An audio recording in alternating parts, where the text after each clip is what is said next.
Prologue, the company's first EV that they're going to sell in the United States, and as you could tell, it's an SUV. Now, Honda does sell another electric vehicle overseas, the tiny Honda E, and I kind of hope that that would be the one to come here because look at how tiny and cute and adorable it is. But as they say, to sell in America, you have to go big, so we get instead an SUV. Now, the Prologue is going to compete against a very familiar list of competitors like the Hyundai Ioniq 5, Kia EV6, and of course, the Tesla Model Y. Just like the Acura ZDX that my colleague and short king Clint Simone saw a couple weeks ago, this Prologue also rides on a platform that's made by GM. So GM's Ultium platform underneath both the Prologue and the ZDX. But what you're seeing on top here, all Honda, including the exterior styling. Now, as you notice on the back here, the badge a little bit different. It kind of has Honda spelled out in this bold font, and this is the first vehicle you're going to see this on here in the States, but you're also going to see this on all Honda EVs going forward, just to give them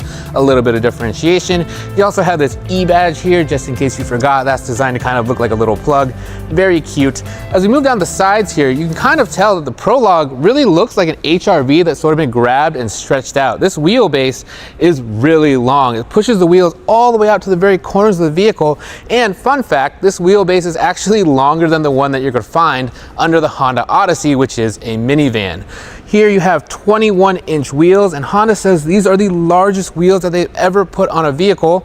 And I think they look rather good. Just like I think this whole vehicle actually looks pretty good. Even if the front here is a little bit boring, this definitely still looks like a Honda, and this color really pops as well. Very good job with the styling, I'd say. We're here with an elite model of the Prologue. This is the top of the Prologue's 3 trim levels, and it will also be offered with 2 different powertrains, a single motor front wheel drive and a dual motor all wheel drive. Now, for the single motor front wheel drive, we don't know power specs, but Honda does say that you can expect about 300 miles of range with it. And for the dual motor, we don't know range, but we do know that it will make 288 horsepower and 333 pounds-feet of torque. Now, for an EV, those are kind of modest power numbers. Even the dual motor version of this vehicle makes less power than the single motor version of the ZDX, but again, no judgments here until we get one in to test it, to see how it does at our Edmonds test track, and also put it on the Edmonds EV range loop to see those real world range numbers. All the Prologues are going to come with the same 85 kilowatt hour battery pack, and it will be able to DC fast charge at rates of up to 155 kilowatts. Now, that's slower than the Blazer EV's 190 kilowatts, but with most public charging stations topping out at 150 kilowatts, you won't really notice much of a difference. Now, like many other automakers, Honda has announced that they are going to move to the North America charging standard, aka the Tesla plug, and they say that owners who buy one of these with this, the CCS plug, will be able to purchase an adapter and then eventually charge on that network as well. All Prologue models are going to feature the Honda Sensing Suite standard, which means you're going to get things like adaptive cruise control with lane keep assist standard on all these models, but the one thing you won't get is an equivalent to GM's Super Cruise.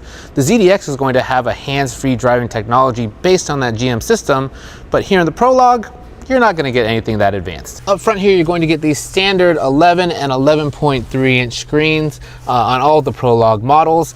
This screen is going to be sourced from GM, but Honda says that the software is going to come all from them. And also coming in this vehicle, it will include Google built-in. Now, currently, that's only a system that you can get on the very top trim level of the Honda Accord, and it's been weird to us that Honda limited it there because we actually like it quite a bit and it works pretty well, but on all trim levels of the Prologue, you're going to get that. That's going to integrate Google into a lot of the vehicle's functions and allow you to talk to the car to control a lot of the vehicle's functions. So in the Accord, for example, you could just say, "Hey Google, turn on the ventilated seats," and those would fire up right away.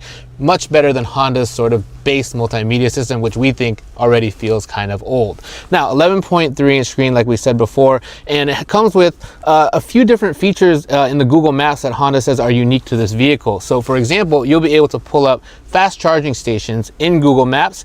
It will sort of give you updated ETAs along with charging, and the other thing it can do then is precondition the battery. So if you enter in a DC fast charging station as an intermediate destination or as a final destination, as you approach that, the vehicle will precondition the battery so that once you get there, it charges even faster. Now, the rest of the interior will be very familiar to other Honda products, and Honda says that's on purpose. They're kind of building this vehicle for people who may have a CR-V or a Pilot but are looking for an electric alternative, and this will sort of serve that function. So you get these kind of nice chunky knobs here for the temperature. This center console area, also pretty smart. You have a vertical charging pad here for the phone, and that allows you to keep this area open for more storage. The other thing, these cup holders are very large. These are two 32-ounce water bottles, and as you can see, they fit right in here, no problem. And below here, a nice open storage area that will fit a purse or a small bag. Earlier, we mentioned the Prologue's very long wheelbase, and it's also pretty big on the inside as a result of that as well. This vehicle is actually about 10 inches longer than an Ioniq 5 and about 6 inches longer than a Model Y. So for everything else in this class, the Prologue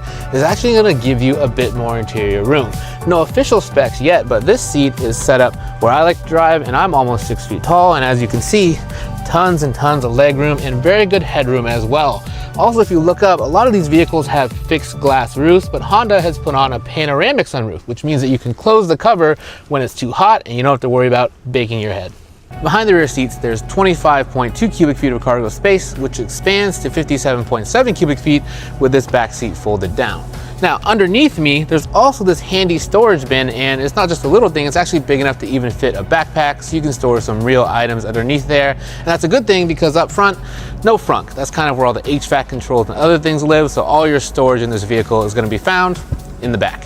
The Prologue is set to go on sale next year, and closer to its on sale date is probably when we can expect details like range for those dual motor models and power figures for the single motor. But for all the updates on this vehicle and all of Honda's other vehicles, be sure to head over to edmunds.com.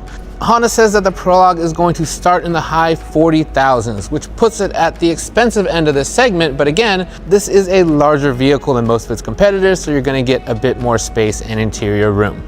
Now, one caveat with that on sale date. This is, again, based on GM's Ultium platform, and GM has had some problems getting vehicles based on that platform out the door. The Blazer EV, with which the Prologue is closely related, that's been delayed. That was supposed to go on sale this summer, but most trim levels of that vehicle won't arrive till next year, and some of them have been dropped entirely. Honda says that they're hoping to sell between 30 and 40,000 Prologues next year, and our fingers are crossed that they don't run into the same supply issues that have plagued much of the industry, and that we can look around in 2024 and see plenty of Prologues putting around the roads.